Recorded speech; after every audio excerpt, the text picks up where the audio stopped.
I said I would start us at 20 after 6. There's a reason for that, which I will get to. Thank you very much for your attention. We have a little bit to take care of in terms of serving, and I know not everyone has had a chance to finish their dinner, but let me get things underway with a few welcoming comments and a few housekeeping comments. We're delighted to have such an excellent turnout. Not the numbers only, the people in this room. It's a great cross-section of people with accomplishments in business, people with an intense interest in public policy, people with experience as policymakers, and people who are just engaged Canadians who care deeply about Canada's prosperity and are watching events south of the border with great interest and sometimes a bit of anxiety. Many C.D. Howe Institute events are off the record. I don't know that you'll be surprised to hear me say this is on the record. We are going to hear some great insights, and we want to make sure that those insights spread beyond this room. The hashtag for the Regent Debates was on the screen earlier, and you'll see it later. If you are the sort of person who uses hashtags, then by all means use this one. Our debaters are going to seek to persuade you of the validity, or not, of the proposition that Canada can turn a Trump presidency from a threat to an opportunity. We have a jury of experts on international relations, public policy, and business. We care about their views, and we care about the views of everyone in the room. We will shortly take a pre-debate vote. You may have seen the clickers on your table. That's what they're there for. When the time comes, we will ask you to vote, and we will get tallies for the jury and for the room as a whole. We will do that at the beginning, and then we will proceed to a formal debate. Each member of each team will have 5 minutes to make an opening statement. The proposition first, the opposition second. And each member of each team will then have 2 minutes for rebuttals. We will then have an interval for questions posed by the jury to the debaters. 4 of our jury members will pose a question on behalf of the entire jury to be answered by each team with 2 minutes to divide as they see fit. Then we will have a final 4 minutes for each member of each team to make some closing and I'm sure highly persuasive remarks. Then we will move to a post-debate vote. Again, getting separate tallies for the jury and for the room as a whole. And we very much look forward to seeing how the arguments from our esteemed debaters have influenced your thoughts about the proposition that a Trump presidency can be turned from a threat to an opportunity for Canada. I prefigured this already, and I've sort of been playing the part. I will be the timekeeper as well as moderator. We have a countdown clock at the front of the room, and we will be drawing our debaters' attention to that. And should it not provide sufficient discipline on its own, I'm sorry to say it's not very elegant, but we will be cutting the power to the mics. That's partly for the sake of fairness, but here's the kicker. Our debater, John Manley, who has a flight to catch to get him to a breakfast event in Calgary tomorrow, is going to be out of this room on time, or if I don't stop the debaters who are running over time, he will do it too. So we don't want to put him to that trouble because he needs to be ready for the debate. So we will run rigorously to time. Having said that, we have a number of eminent people in the room. We have current and former elected officials, various levels of government. It would, if you haven't made yourselves known to your table mates, please do so. As I said, it's a very impressive room, and only the pressure of time prevents me from recognizing a number of people individually. I do wish to invite members of the C.D. Howe Institute's Board of Directors to put their hands up. Board members, we appreciate your support.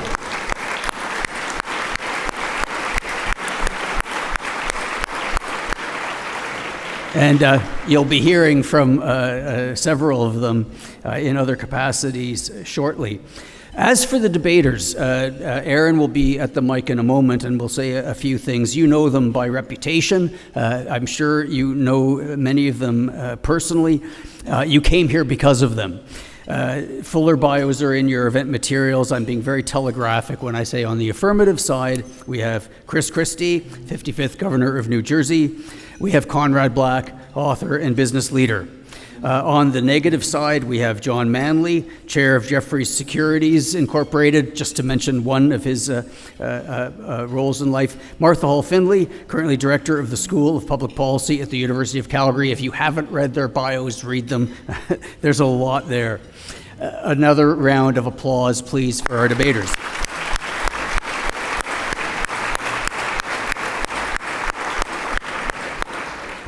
Our jury members, and this is a segue to you, Aaron, in a moment. If you could stand as I mention your names, please, jury members. We have Stephen Beattie, Toyota Canada. We have Rachel Curran, head of public policy for Meta in Canada.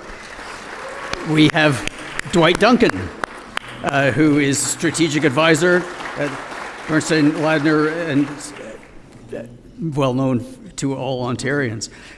We have Raza Hassan. Raza, thank you. Larry Herman, we have Hugh McKinnon, who, among other things, is the chair of the City House's board of directors. David Murray, senior vice president at One Persuasion. Sandra Pupatello, I have to say, senior fellow at the Howe Institute. Daniel Schwanen, VP of Research, senior vice president at the Howe Institute. We have Mark Warner, principal at Mark. You hear him on the radio in the morning. And finally, in the segue, we have Aaron Regent, who is the founder and managing partner of Magris Resources, vice chair of the City House's board of directors, and our sponsor for the Regent Debates.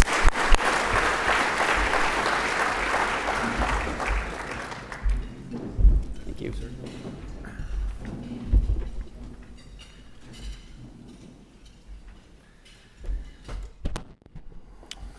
Well, thank you. Thank you, Bill. And I would also like to welcome everyone here tonight and really to thank you for demonstrating your interest in public policy. And that reflects our shared care about this great country that we live in. And the power of good policy cannot be underestimated. We've seen the consequences of bad public policy recently, which has exacerbated many of the challenges that this country now faces. I just want to say a few words about the C.D. Howe. The Institute aims to foster effective public policies by producing evidence-based research, expert commentary, and policy recommendations. The Institute plays a critical role in informing policymakers, stakeholders, and the public on pressing issues ranging from economic growth and fiscal policy to healthcare, education, and trade. With a commitment to promoting informed debate and enhancing public understanding, the Institute is recognized as a leading voice in shaping Canada's policy landscape. There is no doubt that the work of the Institute is making Canada a better country for all of us. And I want to thank everyone who's involved with the Institute for the work that you do.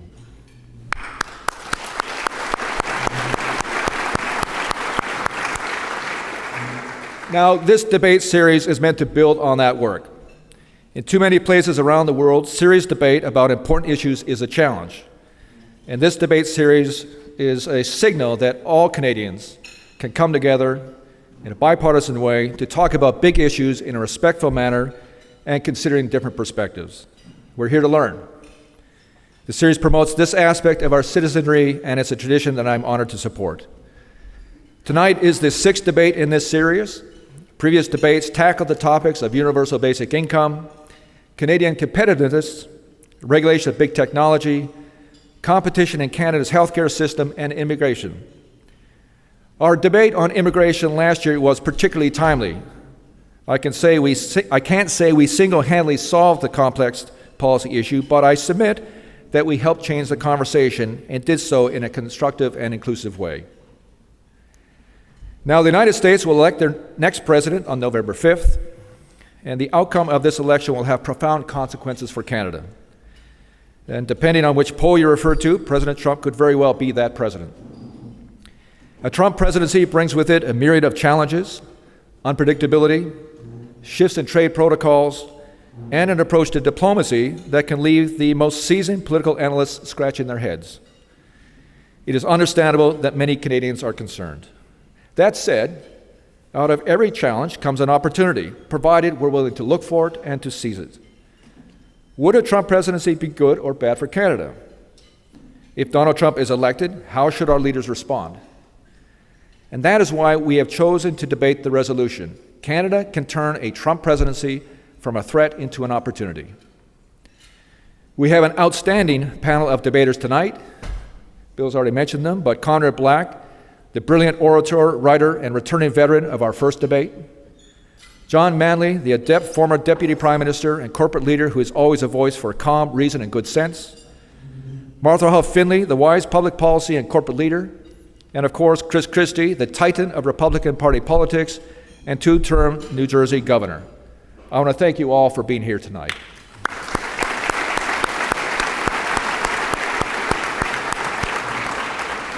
I also want to thank our esteemed jury for participating tonight. I'm very interested to see how you vote. And I want to thank the staff at the Howe Institute for organizing tonight, and a special thanks to Bill, who will be our moderator, and Christopher Lawson. I don't know, Christopher, where you are, but Christopher led the team who pulled this evening together.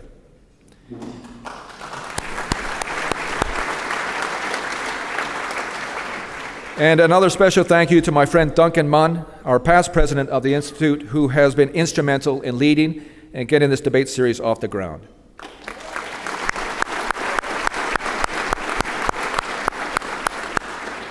Now, I urge all of you to listen carefully to the arguments presented and to continue the conversation outside these walls. If you like what you hear and see, and I hope you will fill out the feedback form, but if you like what you hear and see, please come back for our next debate and get involved in the work of the C.D. Howe Institute more generally. I'm a proud member of the Institute's board of directors. We are a charity, and we rely on the support and involvement of engaged Canadians like yourself. Now, let the debate begin. Now, because we have a bit of pressure of time on us, what I think I will do, unless we know that we've got a vote result to look at right away, let me invite our debaters to get underway. My notes say, Conrad, that you're going to be going first, but is that how you'd like to do it? So first up, we have Conrad Black to argue for the proposition that Canada can turn a Trump presidency from a threat to an opportunity. Thank you for being here. The floor is yours. Thank you, Bill. I find it astounding that anybody would doubt that another Trump presidency would be a huge opportunity for this country. Whatever else may be said, and I take this opportunity to urge us amongst the debating group, and the governor and I have already agreed in this between ourselves, that we are not going to focus on the vagaries and, if we must, infelicities stylistically that could be imputed to former President Trump. We're talking about policy here.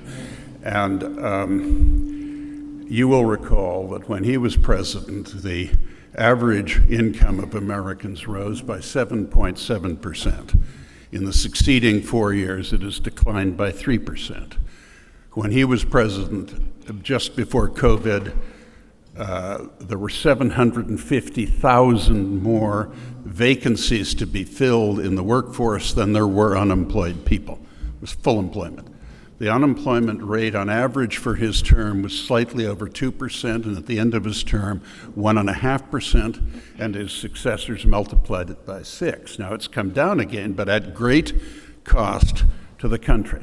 And 80% of Americans have less disposable income now than they did 4 years ago. The reason I cite this is because approximately half of the economy of this country is integrated with the United States, trade with the United States and exchanges of one kind and another, and nothing other than governing ourselves successfully, which we haven't, as the chairman implied earlier, done such a brilliant job of lately, but other than what we can do for ourselves, nothing more positively or alternately negatively influences the economic prospects of this country than that the United States should be prosperous.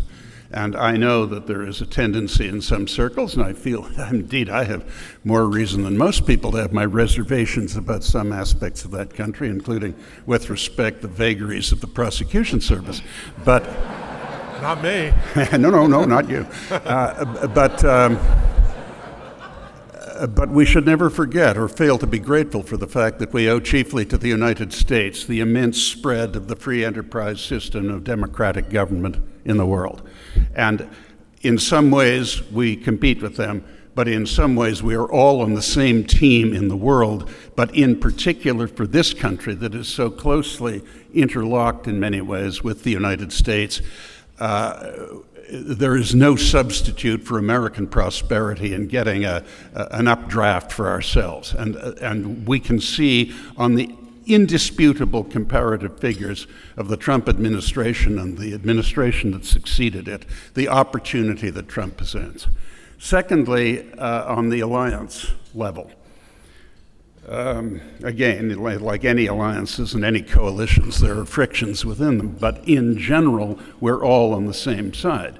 We are all basically trying to keep peace in the world without sacrificing our principles, and we're trying to be helpful to the kindred states, which I define as essentially those that are either democratic or plausibly tending to become so. It is a vast responsibility, and it is absolutely essential that the indisputable leader of the Western Alliance, the United States, by virtue of its immense size and influence, be governed intelligently in foreign policy terms. And under President Trump, there was no nonsense from North Korea. The Iranians were strangled financially, so they could not support the Houthis and Hezbollah and Hamas. And the Russians behaved themselves, and the Chinese were not threatening Taiwan, or and North Korea wasn't firing missiles over the home islands of Japan and so forth. All these endless provocations that we're accustomed to. And since then, we have seen how things have deteriorated. Now, in the Ukraine war, Donald Trump is almost the only prominent political figure in the world. Now, look, I admit he's a strange cat, but he has moments of genius, as I think the governor would agree. And he is almost the only person articulating the fact that we have two objectives here. One is to end this nonsense of the Russians pretending it's the near abroad and it isn't a real country and they can take it over, which is what Putin said the night before his invasion. And two, we have to, having established that and made it clear that Ukraine is a legitimate country, the Western Alliance is not a paper tiger, we support our legitimate interests, we have to be sure that we're in a position to entice Russia back from the embrace of China. If we had to put up with a close relationship as they have now, indefinitely, it would be a great strategic threat. I surmise I should subside. I will get to Israel later. Thank you very much.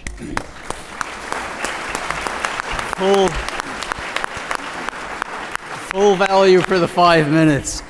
We now go to Martha Hall Findlay. Martha, thank you for being here, and the floor is yours. Well, thank you very much. And good evening, everybody. Mr. Robson, of course, fellow debaters, esteemed judges, and all of you in the audience. I'm pretty sure that many of you are clearly worried about the threat of another Trump presidency. Needless to say, John and I agree. And the issue here is really, can we turn what looks like potential threats into opportunities? For those of you who still think we could benefit from a Trump presidency, I love the optimism. After the so-called debate a few weeks ago, I am increasingly worried about whether we can see any kind of opportunity out of that kind of presidency. Frankly, I do not see that there is any opportunity to be found. I will focus on three key reasons. I'll talk about trade, I'll talk about investment, and I'll talk about the potential of a global trade war and its consequences. So first, trade certainly between our two countries. Donald Trump has promised 60% tariffs on everything from China, yes, but he has also promised 10% tariffs across the board and a Trump Reciprocal Trade Act to match any tariffs imposed against the United States. Yeah, okay for the United States, except for Canada. We are, as you know, a very small trade-dependent economy, dependent on trade with the whole world, yes, but in particular with the United States. And every analyst predicts that across-the-board tariffs on Canadian products and services would seriously hurt our economy. But we also hurt with tariffs against others. We've already seen what's happened with having to meet the tariffs on Chinese electric vehicles, and retaliation has been swift and immediately threatened our canola exports. We are not immune from those kinds of global exchanges of tariff challenges. And remember, these are not just numbers. We're talking thousands of jobs, livelihoods of Canadians. We might be able to say, some might say, that this is an opportunity for us to get our act together, to up our game in Canada, to become more productive, to become more competitive, to finally do more than just talk about expanding our trade throughout the Asia Pacific. Yeah, we do. We need to up our game on all of those fronts. But Trump-caused devastation to our economic prosperity is not a prerequisite for us to do this. We need our own leadership, not Donald Trump's. We also might hear arguments that if we managed to renegotiate NAFTA to get the USMCA with Trump the first time around. But even then, that was not an opportunity. We worked incredibly hard just to salvage what we had and fared worse than under NAFTA. The challenge and stakes are much higher now. And as I said, that performance a few weeks ago, Donald Trump is more volatile. He's more impulsive. He seems more unhinged, more combative, and will be more difficult, dare I say, impossible to negotiate with. There is no scenario to prevent this from being a very bad thing. We have to be able to negotiate, and we cannot rely on the idea of negotiating anything with Donald Trump. In terms of investment, in addition to tariffs, promises of lower corporate taxes and less regulation will make the U.S. more attractive than Canada for investment. Also, good for the United States. But that's a challenge for us. So imagine you're a small manufacturer wanting to expand into the North American market. You look at Donald Trump's promises of tariffs, then including against Canada. You look at the promise of lower taxes, less regulation. Where would you build your plant? Sorry, Vic, but would it be Ontario or Tennessee? Probably be Tennessee. Our opponents might argue, again, that this would force Canada to up our game, implement competitive taxes, reduce regulation, and again, this is something we absolutely need to do in Canada. But this takes time, and the immediate consequences could be severe, with the potential for significant social and political instability. We do not need to devastate our economy to force us to do better, no matter how you try to color it. This is not an opportunity. And then finally, tariff threats sound an awful lot like the repeat of the Smoot-Hawley Tariff Act from 1930. Depression was bad. We all know how much that made global economic instability worse. And of course, economic instability leads to political instability, and we all know what happened next. A global trade war would be disastrous for Canada because we are so dependent on trade. Shrinking global trade shrinks Canadian economic and social prosperity, creating not just hardship, but increasing political instability. There is no opportunity possible here.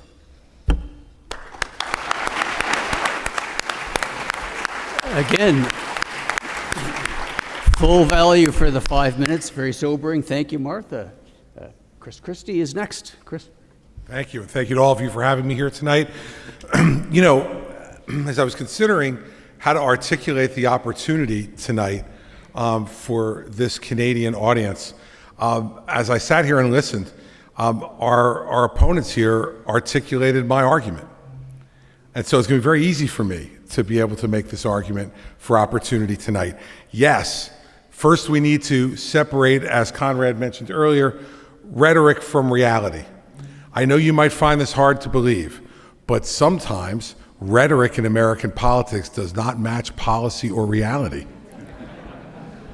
And I would say that Donald Trump is one of the number one purveyors of a difference between what he says on the campaign trail and what happens in the governing process. One need only look at the statistics that Conrad mentioned and what has happened in the intervening 4 years to the American economy, and as a result, the economies of many of the other Western nations regarding inflation, regarding prosperity, to see that there is a marked difference, not based upon how crazy everyone may think Trump is. How about I concede, for the sake of this debate, that he is erratic? I'll concede it. But it doesn't define his policies any more in his second term than it did in the first. I find it stunning to come to Canada and have them be concerned about what kind of president Donald Trump will be when it was Donald Trump and his administration that negotiated USMCA. When it was Donald Trump's administration that reached out to Canada and Mexico to have a trade relationship that reflects our neighborliness and reflects the possibilities for economic growth in all three of those countries. I find it amazing that no one sees any opportunity there.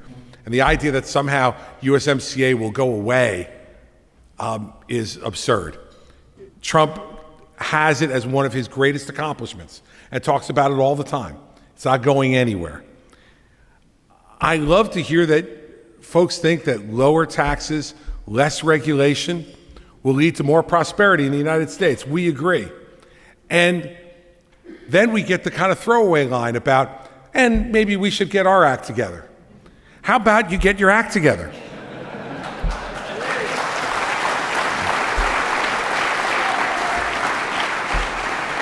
There is nothing America and a Trump presidency would love more than a Canada that had lower taxes, less regulation, and a robust, growing private sector economy. That would be good for the United States as well.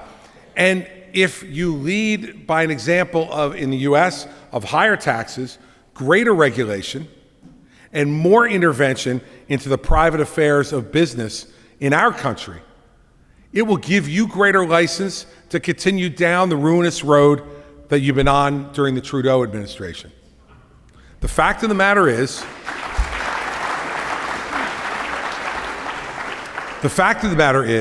that a growing U.S. economy, which a Trump set of policies will provide, presents enormous opportunity for Canada.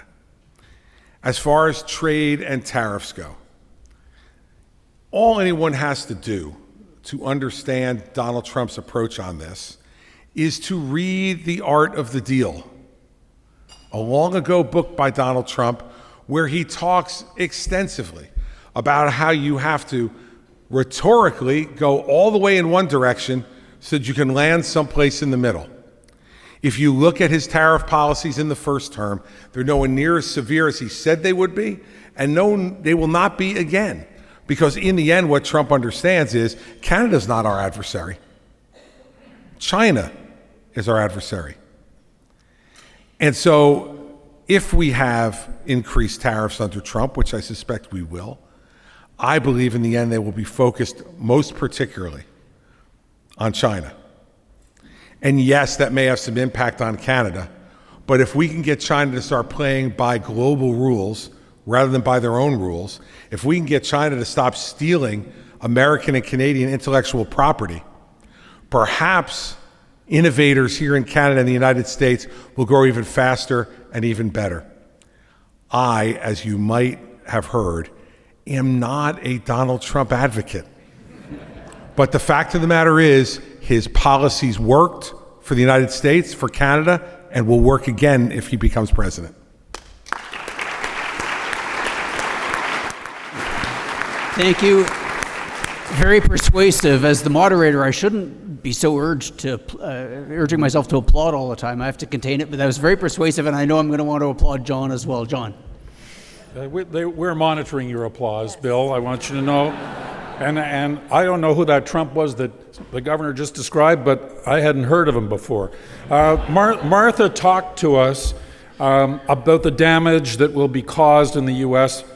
and globally by the Trump tariffs and tax cuts. And of course, the countries most impacted by those will be Canada and Mexico.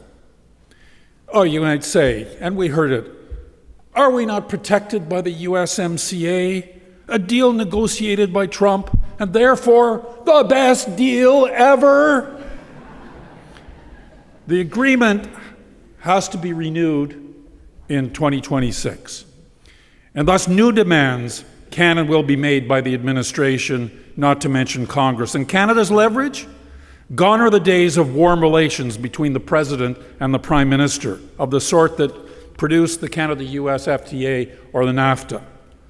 U.S. demands will be difficult for any Canadian government to meet, but especially driven by the rapacious views of Robert Lighthizer, possibly Trump's Secretary of Commerce, who told Canadian business leaders in Calgary in May that, "I'm coming for you." He claims that any trade surplus with the United States is evidence of cheating.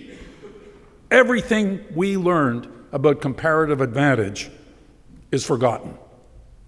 While USMCA was under negotiation, President Trump, the one that I remember, in bad faith, maliciously introduced tariffs on Canadian steel and aluminum.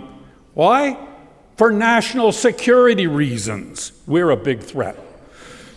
And he only removed them well after the USMCA was negotiated.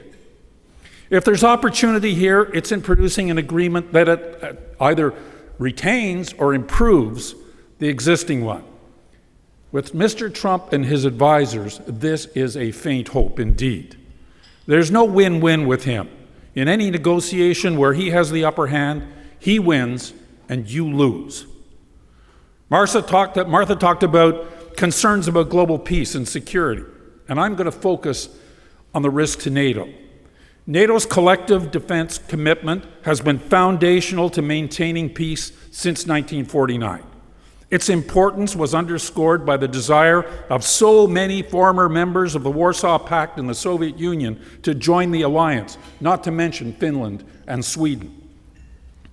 Trump has threatened many times to leave the alliance altogether and to tell Russia to do whatever the hell they want with countries that don't meet the 2% target. Now, we've heard, oh, he doesn't really mean it. It's just rhetoric. He talks that way for effect. Maybe. But NATO's effectiveness is predicated on deterrence. Deterrence demands that you have capability and that your adversary believe in your willingness to use that capability. At the very least, this undermining of NATO by backing away from U.S. commitments is an invitation to Putin, Xi, and perhaps others to continue to test the limits. Even if Canada did spend more on defense, it would not offset the perception that NATO is no longer resolute. The consequences of that perception are both dire and not in Canada's hands. And finally, while I could talk about risks to America's institutions, I want to focus instead on the Trump effect on political discourse in the United States, which spills over into Canada. Mr. Trump is an unprincipled, vain, and crude man who has no ability to self-filter and has exacerbated what I'd call the vulgarization of politics. He's breached new levels of public indecency that cannot help but erode the social order and wear down the veneer of civilization. He has normalized lying, cheating, bullying, and misogyny to the point that it's seeping into our politics as well. I'm a resident of Ottawa. I was witness to the crass and disruptive behavior of the truckers' protest in 2022, with their swastikas, their Confederate flags, and their Trump endorsement. Now politicians are being regularly harassed by people taking the Trump behavior to our streets. Donald Trump serves as liar-in-chief for the disinformation and misinformation subculture. In short, Donald Trump is a metastatic cancer growing on the democracy of our only neighbor. We have no vote. We have no power to excise the cancer. We can only hope and pray that the spread stops at our border, if not before. Thank you.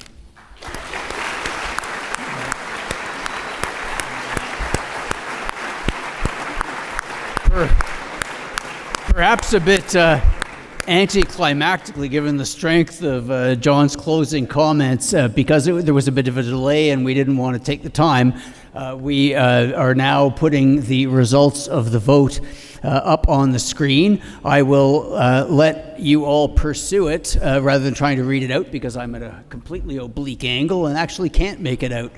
But there you have people's thoughts before we got underway. It's possible that they will have shifted a little, and at the end of the debate we will have a chance to see again whether there has been a change in people's thoughts about the threat versus the opportunity.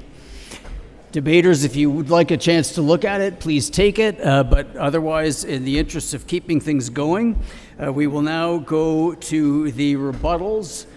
Gentleman, Conrad Black will be first with his 2-minute rebuttal, and please go ahead, sir. John, I must say I'm disappointed in you. That was an absolutely outrageous ad hominem attack on the former president. I have known him for 25 years. We were business partners in a project in Chicago. My American director said, hang on to your wallet. He's a scoundrel. He was the best partner I've ever had. He came in exactly on time, right on budget, built a magnificent 98-story building on our property, and filled it with first-class people. He runs a tight ship in business, and he's a loyal friend. And when I had all my problems there, he constantly defended me publicly. He volunteered to come and give evidence for me. He visited me when I was a guest of the great American people in a guest house. And one doesn't forget that, especially as so many people from whom I had every reason to expect a great deal more had merciless, though I find temporary, attacks of amnesia. And he is not as you described. He is a very amusing man, very companionable, a tremendous raconteur. He's a rough, tough businessman, but sometimes that's what you need in government, and especially in that job. But in any case, even if everything you said was true, it has absolutely nothing to do with what we're talking about. We're talking about what is good for Canada. It doesn't really matter if the President of the United States has cloven feet and horns on his head if he has policies that work and work for us. And he does, and he did.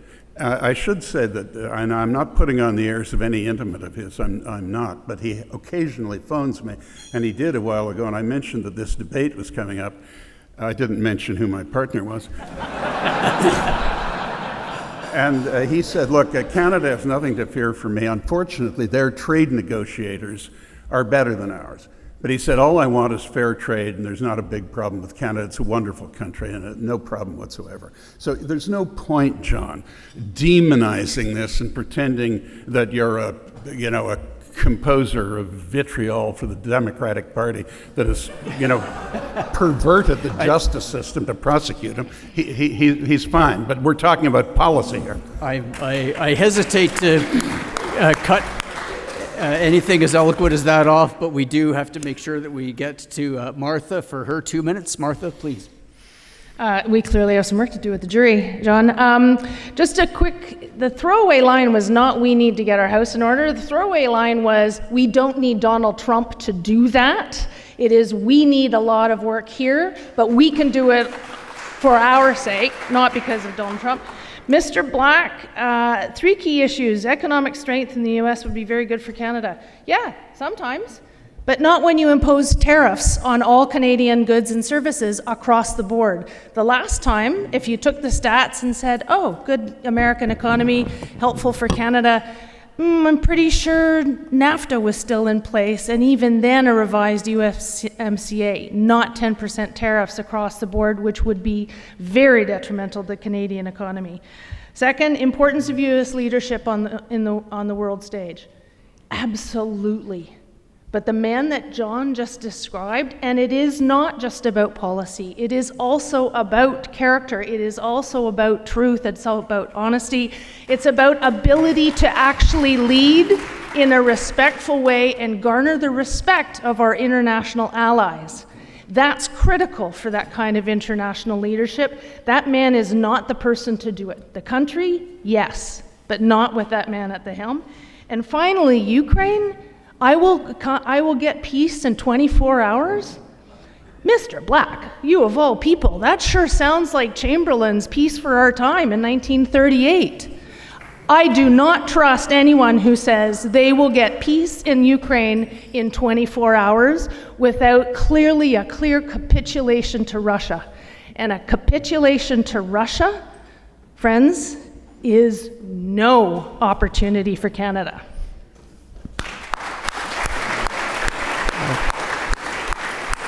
Thank you. Very direct. Chris Christie is next. Well, Martha, it is a throwaway line because you say that Canada doesn't need Donald Trump's help to get its act together, all evidence to the contrary notwithstanding. The fact is that they haven't gotten their act together. And over the 3 terms of the Trudeau administration, that hasn't happened. And so if you want to just throw that away and say, we'll handle it, I may not live long enough to see those policies be changed in a way that can be productive, that can be prosperous for business, that can keep the government out of the pockets and the business of the private sector here in Canada. I should only live long enough. And as to John's talk, I would just say this. I'm a prosecutor. And so when you're a prosecutor and you listen to arguments made in court, you forget about the florid language and you listen to the facts. John complains about steel and aluminum tariffs, but then just kind of glosses over the fact that the steel and aluminum tariffs went away after USMCA. I think that's a fairly relevant fact to focus on when you look at the argument that I've been making, which is there is a difference between rhetoric and reality. NATO. Now, John sloughs over the fact, even if we were to pay our 2%, John, that's as much of an obligation of Canada as the United States' obligations to NATO. And until Canada steps up to the plate and does their 2%, it becomes very difficult to hear you complain about how we conduct leadership of NATO if you're not going to step up and pay your 2%. Listen, everyone.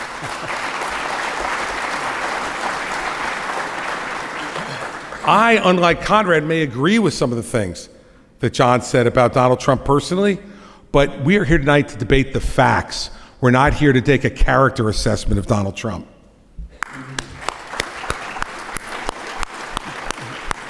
John, as it happens, you're up. Well, first of all, let's say, Mr. Robson, if this debate had been about defending Justin Trudeau, I'd be in Calgary right now.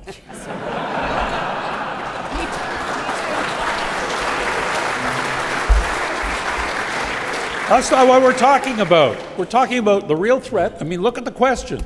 The question assumes that Trump will win and assumes that it's a threat to Canada. And the question that we're debating is whether we can turn that threat into an opportunity. Well, we hear the stats. The stats. What are the facts? Well, the facts are that it takes time to turn an economy around. And Mr. Trump actually inherited an economy that was performing quite well. And then it got hit by COVID, just like ours did. And by the time he left, he had pumped even more money into the COVID relief, as did our government, as did governments around the world. And he left behind a mess. Now, are the overall numbers better on one side than the other? That's not really pertinent. The pertinent question here is, how did he conduct himself and his economic policy during his time? Yeah, the steel and aluminum tariffs came off. Why the hell did they ever go on in the first place? National security? Come on. And why didn't they come off the day that COSMA was signed? Why not? Because he was kind of enjoying having them there. And we should have lower taxes. We should have this and that. We should mirror America. Let me tell you something. I was there. We don't have the international reserve currency. And there's a day There's a day when Canada could not float its bonds on international markets. And as a result, our government actually turned that deficit into a surplus that lasted for 12 years. What's the United States doing? Spending, spending, spending, until what happens? We don't know.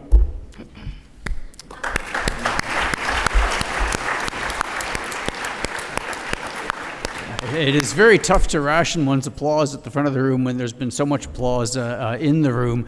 We now thank you very much. Very strong openings, very pointed rebuttals. It is now time to go to our jury. As prefigured, we will have 4 questions. Our jurors have microphones at the ready. And up first is Larry Herman. Larry, the floor is yours. Thank you. Thank you. We've heard a lot of talk about trade. We have a trade agreement with the Americans and the Mexicans that ends in 2036, unless it's continued in a review that comes up in a year and a half. Let's assume that a Trump administration does not agree to continue the agreement, and let's assume that a Trump administration actually terminates, as they have a right to do, terminates that trade agreement. Is there any way, under that scenario, to turn that into an opportunity, or is it all about risk? Thank you. Shall we go to the affirmative side first, gentlemen? Which of you would like to take it? Sure. First off, how the heck do you expect me to answer a question which is not the question that we were posed? The question we were posed was on what would happen.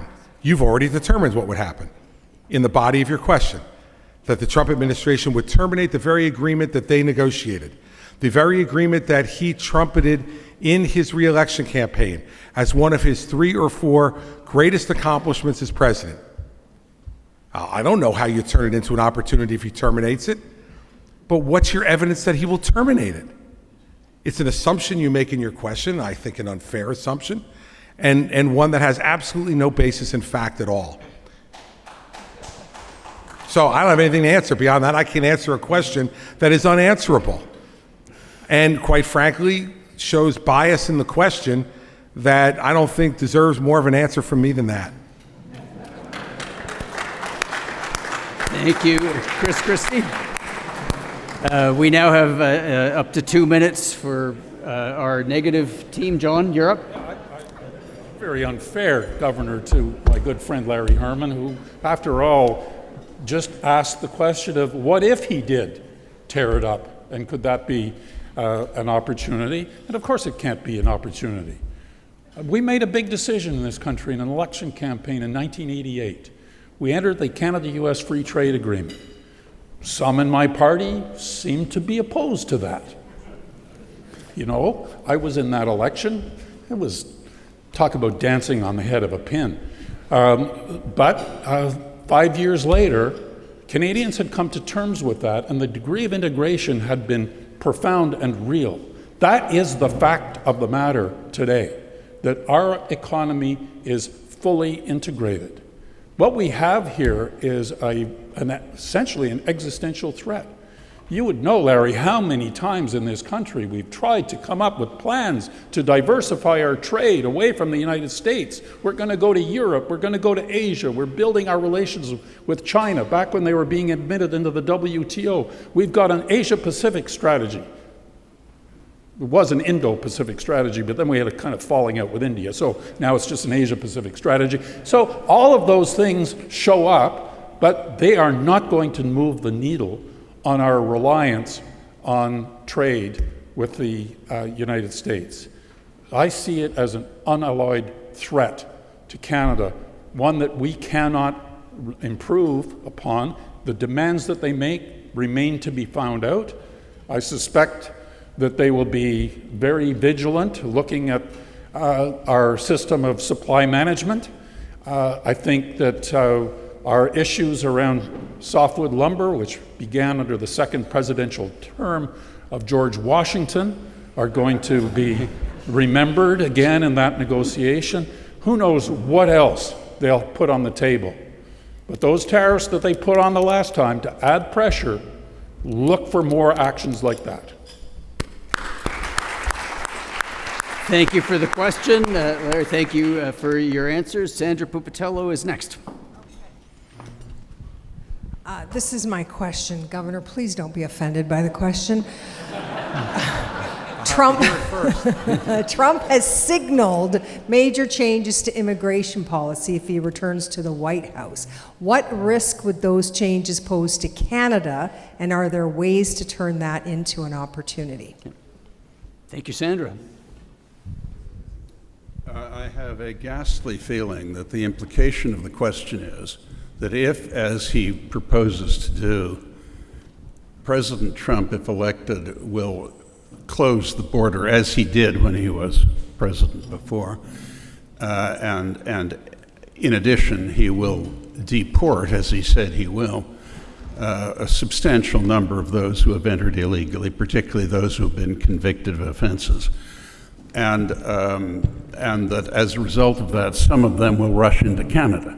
Now, I mean, if that happens, we do have both the right and the duty, which the United States has not been exercising under this administration, but we have the right and the duty, as all sovereign countries do, to maintain our border. So we just have to put more red-coated Mounties like Dudley Do-Right along our 3,000-mile unguarded border and prevent these people from coming in, or at least taking their names and deciding if we want them, which is a radical step that the current administration in the U.S. has ignored for the last 4 years. And I must say that having been severely critical of John Manley's personal attack on Trump, I want to commend him for supporting our point that this economy is totally integrated with the United States, and that's why we want a president of the United States who will generate prosperity in that country. Thank you. Thank you very much. We now turn to the negative side for an answer to Sandra's question. So I get this one too, and then Martha's going to take over. It'd be great if that's what he produced, but what's he promised on immigration?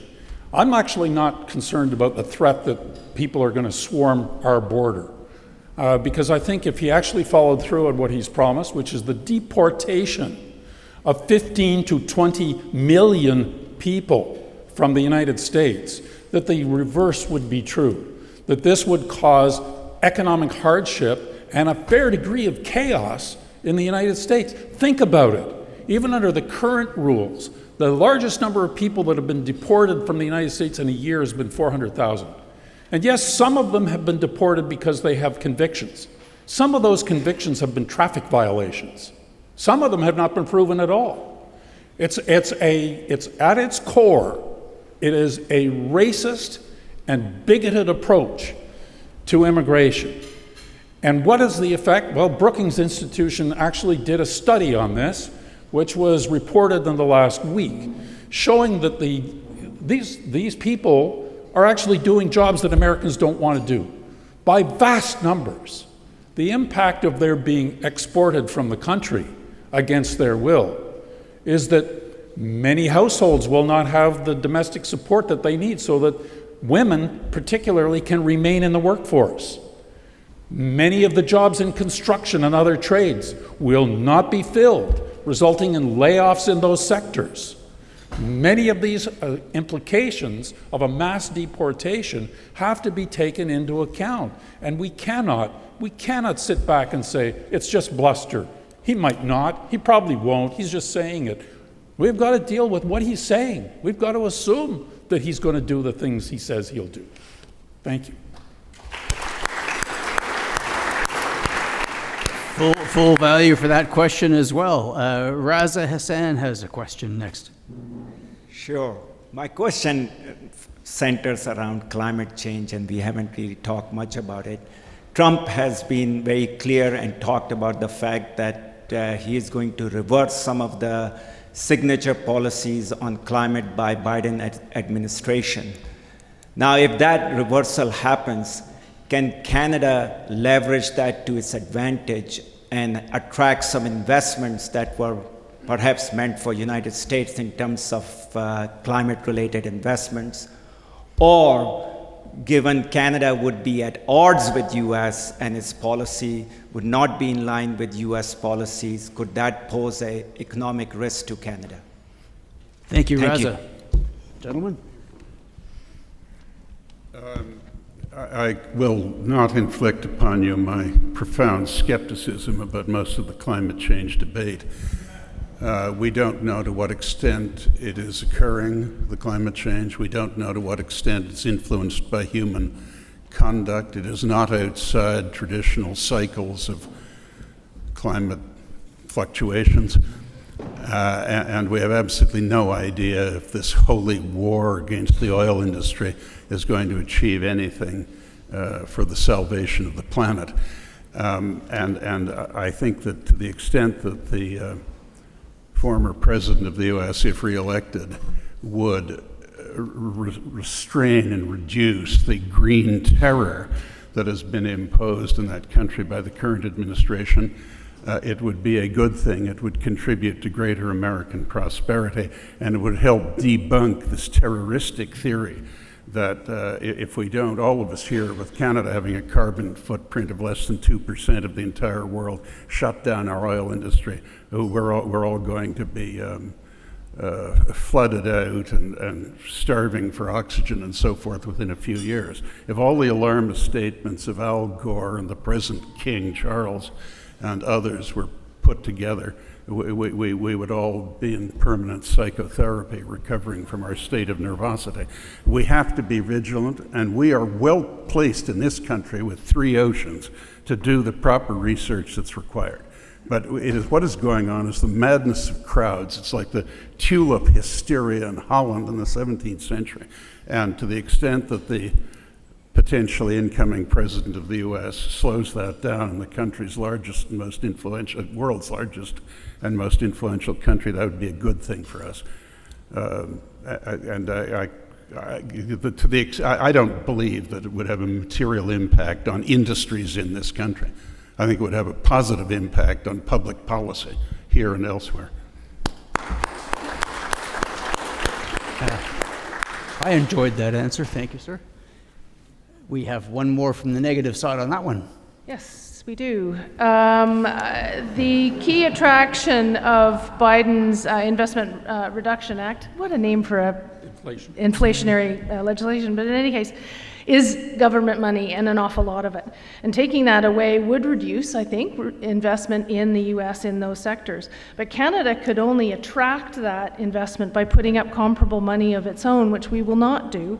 We don't have that kind of financial capacity. We're already seriously unattractive to investment because it takes so much longer to build anything here than in the U.S. Again, this is not a debate on the state of the Canadian economy itself and how we've done a really crappy job, okay? It's all about whether we can extract an opportunity from Trump, which I don't believe we can.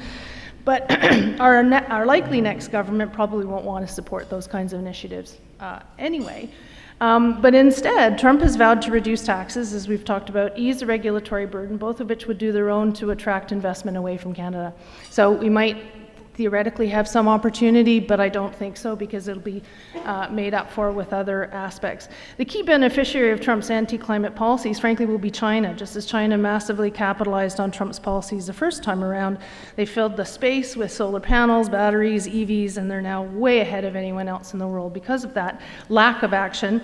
And in reaction, U.S. tariffs on Chinese renewable energy products and technologies could backfire, with Canada caught in the middle. Being out of step with U.S. policies on climate, personally, do believe we need to act on climate change. Again, this isn't a debate on whether or not climate change is actually happening, but whether we can extract an opportunity from a president who probably doesn't believe it. But we do, I believe, need to act, and it's important for Canada to do its part. But we are one of the only countries in the world that is seriously jeopardizing our economy with negligible effect on global emissions in order to pat ourselves on the back. Trump and his policies will only make this more quixotic. We need to do this ourselves. Thank you very much.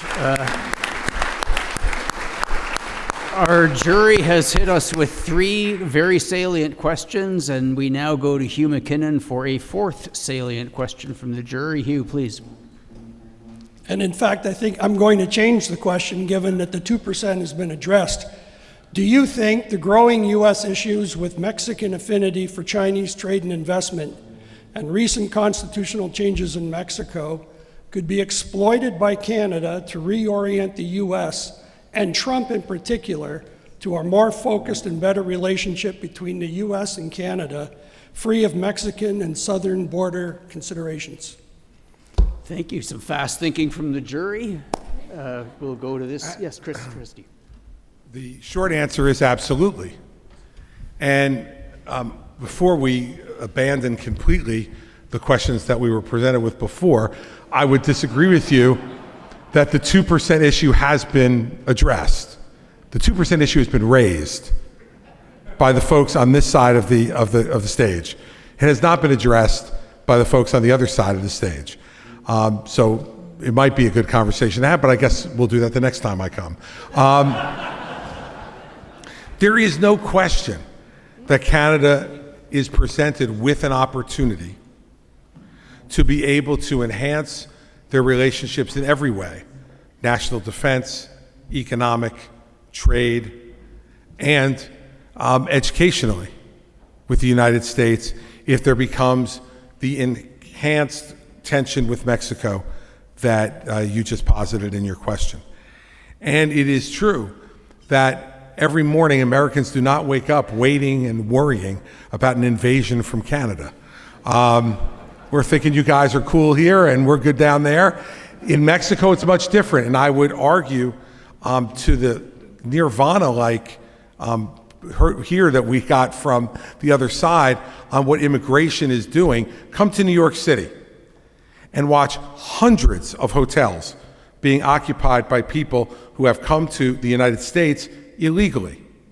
That billions, nearly $8 billion is being paid today by the taxpayers just of the city of New York to pay for their hotel, for cards for them to buy food and clothing, all being done right now because of this immigration. Unless Mexico and the rest of Central America works with the United States, whether it's a Trump presidency or a Harris presidency, to stop that flow, the American people will demand that they get their cities back and stop paying billions of dollars for folks who came here illegally. Thank you. Thank you for the question and answer that resonated. And now we go to Martha. Great, 2 minutes to actually do 2 things. So we absolutely need to up our NATO spending. Again, this is something that we need to do, but it's going to happen partly because we need to do it. It's going to be really expensive. Part of the question originally was, can we do it? You know, is it going to be too expensive? It would be really expensive. Frankly, even if we threw all the money at it now, our Department of Defense wouldn't be able to actually do anything that quickly. Like, it's a huge lift for us to do, but it's our allies around the world that are expecting that of us. It's not just the United States, and it certainly isn't just Donald Trump. We have a whole slew of Congress people who have actually sent letters to, or at least one big letter to Justin Trudeau, our Prime Minister, on this very topic. We want to actually be in a good position for leverage when we do end up having to deal with the renewal of the USMCA in 2026. This is one of the biggest 3 irritants between our 2 countries. The countries, not just Trump. So just to be clear, we have a big, big lift to do on NATO spending. It has nothing to do with Trump, and we certainly don't want to have somebody of, frankly, his volatile nature, his combative approach to be the one that we end up dealing with in terms of how we're going to manage NATO. In terms of Mexico, very interesting question, because we know that that's going to be a real issue for the renewal of the USMCA in 2026. Indeed, we may end up suffering because of a lack of desire to renew on the part of the Americans because of the concerns of, for example, Chinese investment in Mexico and being able to take advantage of the North American market. That's something we also have to be very careful of. Is that a potential opportunity if we can work a more bilateral arrangement with the United States? Maybe. And maybe that's one of the ways we can actually turn some of this around. I would not want to be negotiating that with Donald Trump. I would be much happier negotiating that with certain other people in the United States with whom we could negotiate fairly. That would be the opportunity. Thank you. A certain amount of nimbleness in the part of the jury, and then a certain amount of nimbleness on the part of Martha in answering 2 questions within her 2 minutes. I have been driving us to time for the reasons explained already. Our debaters have been terrific in keeping to time, and I thank them for that. We now go to the closing remarks. And if my notes are anticipating the proceedings correctly, Martha, you're still up. I am still up. I just sat down. Jeez. Oh, phew. Thank you, everybody. And man, we could continue this on and have a lot of fun doing it, because there's so many issues, and we have a lot of work to do here in Canada, and certainly we could use examples of how to do better and take advantage of those. I just feel really strongly that's not going to be Donald Trump. More challenge than anything else, rather than opportunity. There's no doubt that we would suffer economically because of increases in tariffs and reductions in taxes and regulations. That's our bad, get it? But we have a lot to do to be able to go from where we are now to where we need to be. And in the interim, some of those very policies, like the tariffs, could be very damaging to us. We, of course, need to up our game in terms of productivity, competitiveness, investment attraction, but we don't need a Trump presidency to do this. And even if we realized the need and took action, it would take time. There is far more danger in, 1, Trump taking full advantage of our weakness from an economic and other perspective, and 2, Donald Trump creating massively more uncertainty and volatility in the global economy, which will be even worse for Canada, which of course we're right next door, but we are far, far more dependent on global geopolitical security and economic security than the United States. So on that one, no opportunity, just harm. Increase in support for domestic U.S. energy will reduce dependence on Canada further. This was a key point of leverage when we negotiated the FTA in the 1980s.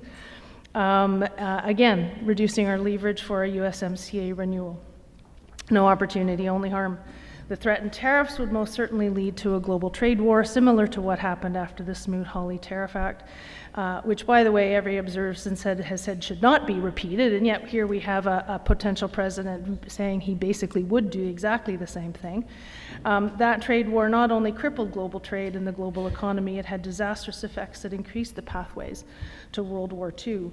Not only is there no opportunity there for Canada, but given how dependent we are on international trade, extremely worrisome.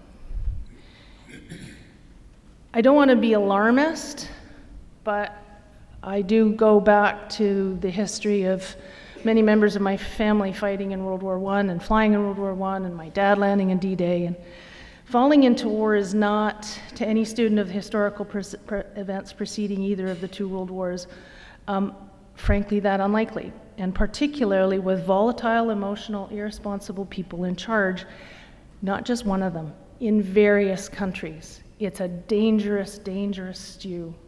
And although Mr. Black has referred to Canada in the past as being in a fireproof house nowhere near inflammable materials, I did love that line, by the way, but in this century, with modern weaponry, Canada's house is no longer fireproof, and we are most certainly very near inflammable materials, and now both to the south and to the north, with significant expansion and buildup of Russian activity in the Arctic to the north.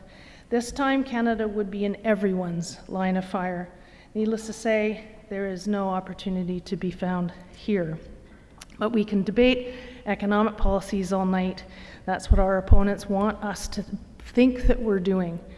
But they pale in comparison when you do not have stable, respectful, solid, and respected leadership that cannot be trusted not to change his mind in the next day because somebody ticked him off. This person does not seem unaware seems completely unaware of the broader consequences of the actions of the president of the most powerful nation on earth. And at times, even the policies are barely coherent. This is a much bigger issue. It is not, as they would have you think, just good policies. And frankly, if anyone suggests that his worst tendencies will be moderated by those around him, not this time. Indeed, one of the biggest threats posed by a Trump presidency is it could become a J.D. Vance presidency. Thank you, Martha. You took your extra 15 seconds at the end when I couldn't do anything about it, but we'll make sure John gets on his plane. Gentlemen? Thank you, Bill. I'll just do a roundup of a few points that arose that are still kind of at loose ends.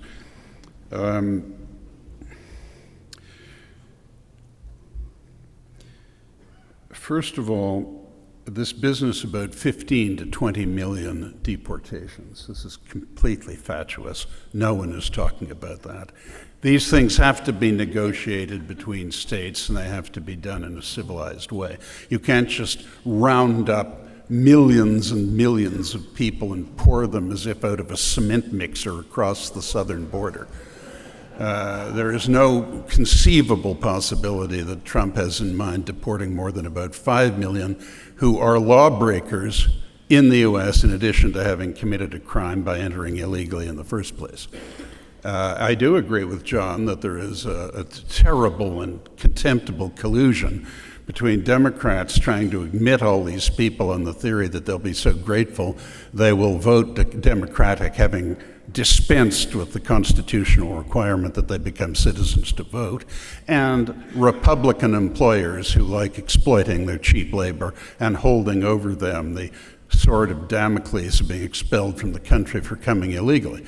It is a terrible, horrible, dishonest thing that has happened, and it's gone on for a long time, and Trump deserves great credit for trying to get to grips with it.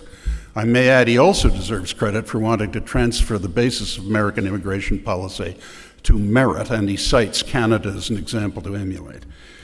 Second point I'd make is that on the matter of Ukraine, there was a question how he's going to deal with it in 24 hours. He is going to say to Putin that you can have most or all of what you've taken that the Ukrainians can't dislodge you from, and that's it. You guarantee the frontiers, revised frontiers of Ukraine, as NATO does, and this time the real guarantees and not phony ones like we gave before when they voluntarily gave up their nuclear weapons that they inherited from the USSR. If you don't do that, we're just going to start arming the Ukrainians in a way that is really going to be painful to Russia.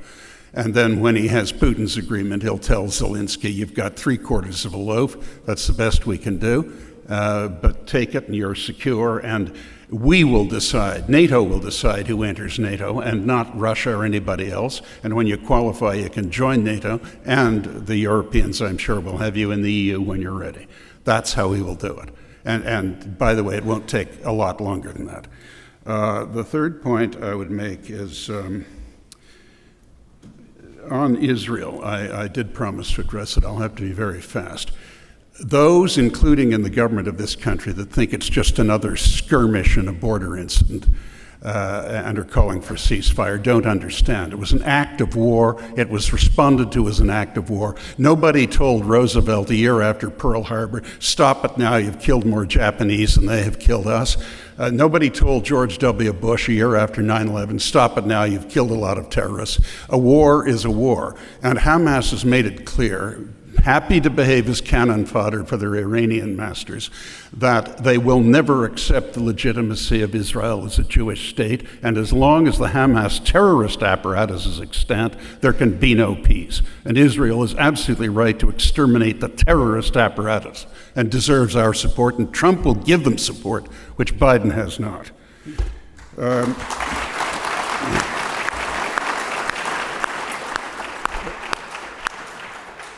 On the matter of NATO, very, very briefly,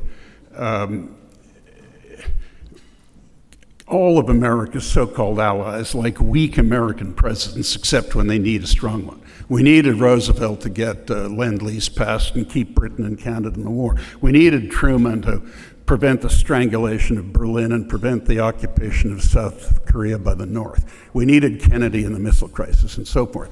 The fact is, everyone likes a weak American president because we get the illusion of collegiality. We love Jimmy Carter, we love Biden, but we're not going to love Biden and his vice president much longer. If we get more Afghanistan and Iran becomes a nuclear power, both Trump and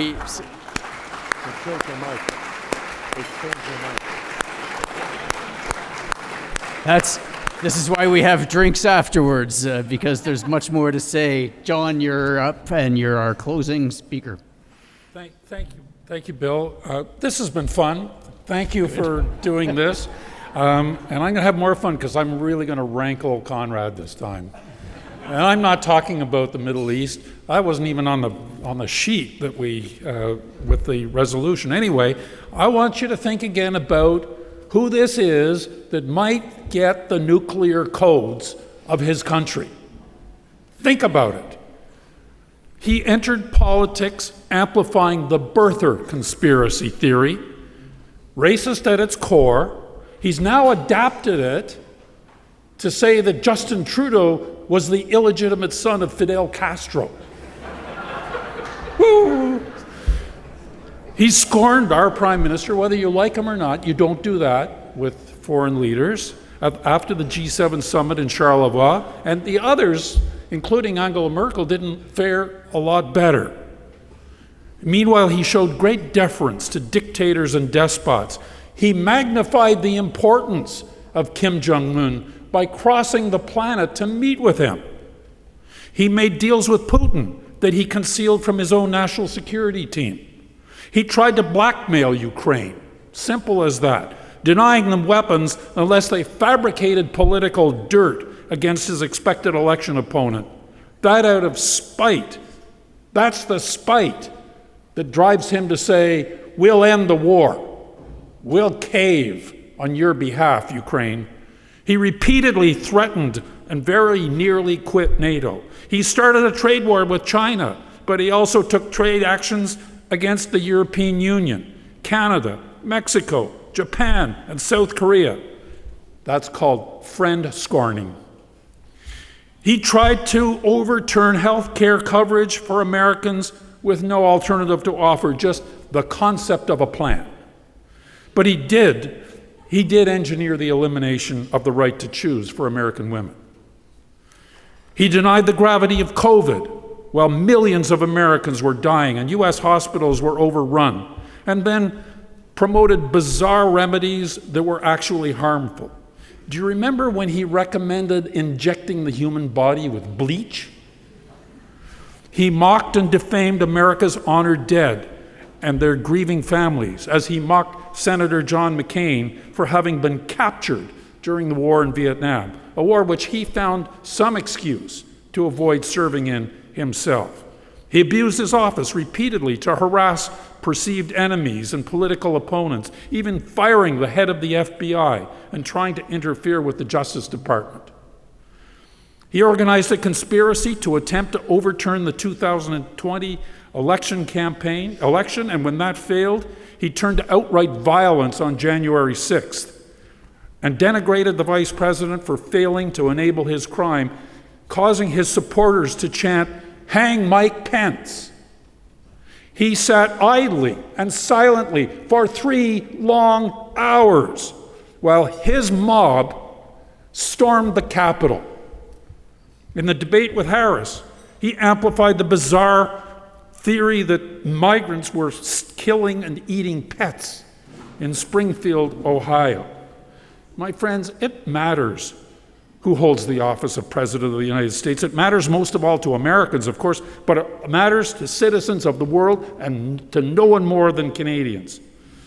Donald Trump, 45th President of the United States, compulsive liar, tax cheat, fraudster, serial sex offender, and misogynist, unfiltered with no ability to self-regulate and judge propriety, narcissist, would-be autocrat. The governor, Mr. Black, would say to you, well, what could go wrong?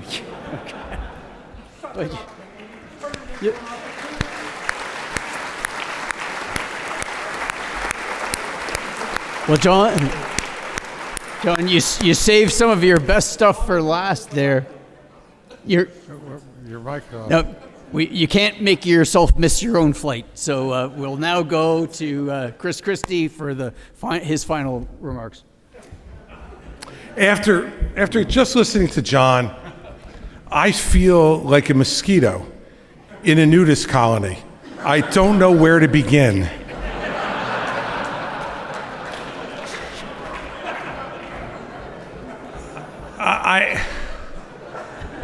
Some of you may have seen in the midst of John's closing argument, me take out my phone. I took out my phone because I wanted to reread the invitation that I accepted tonight,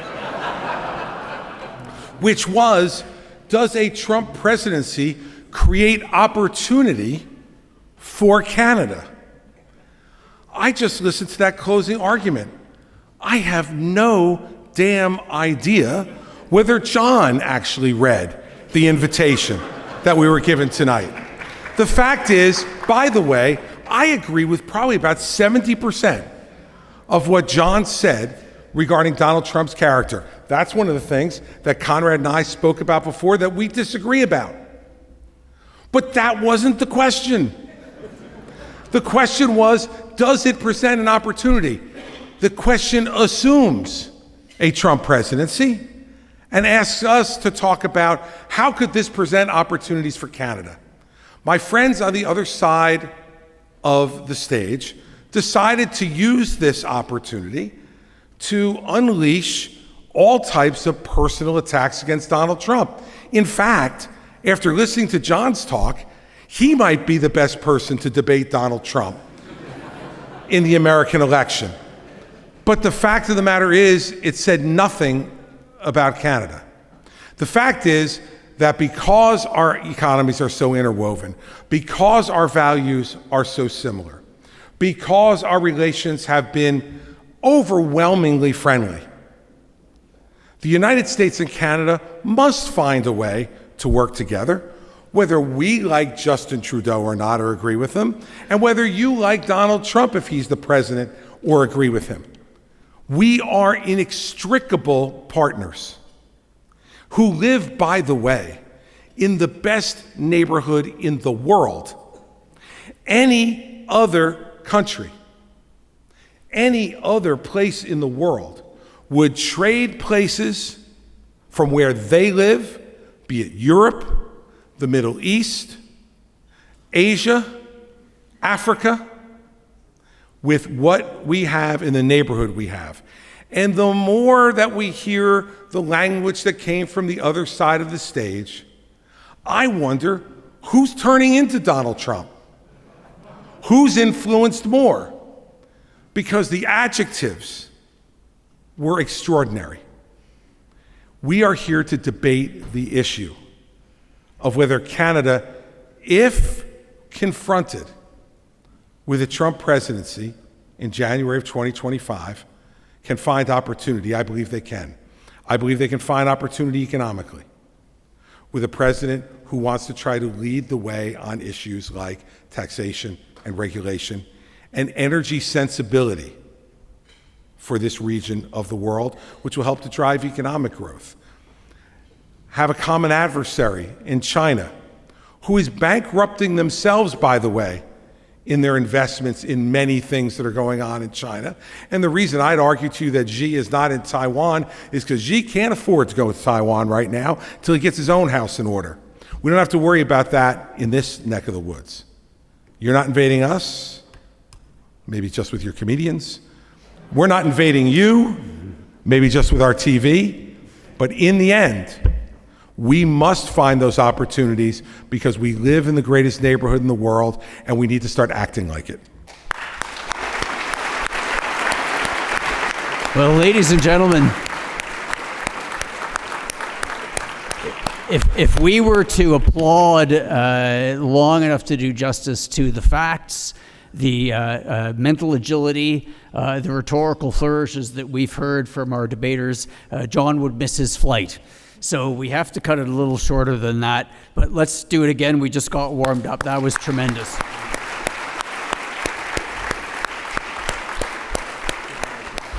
As you will have seen, my colleagues are forcing the pace back to the clickers, which I hope you can still locate on your table. We look forward very much to seeing how the jury and the room in general feel about the proposition that Canada can turn a Trump presidency from a threat to an opportunity after having heard a tremendous debate. John, we really appreciate your being with us, and we look forward to hearing great reports from Calgary. And although we're missing one of the stars of the show, I invite you to have a look at the results and see how the performance of our debaters might have changed some minds among the jury and among the attendees. And I look forward to hearing about the results from someone who can see them. I want to thank you all for attending, being here, giving us your thoughts on the debate itself. Jury members, thank you very much for your special role in this. I want to thank the speakers for a tremendous show.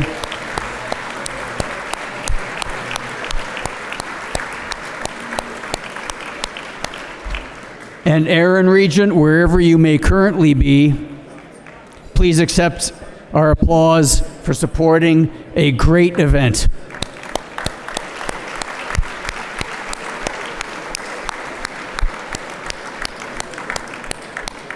Thank you all. We're done.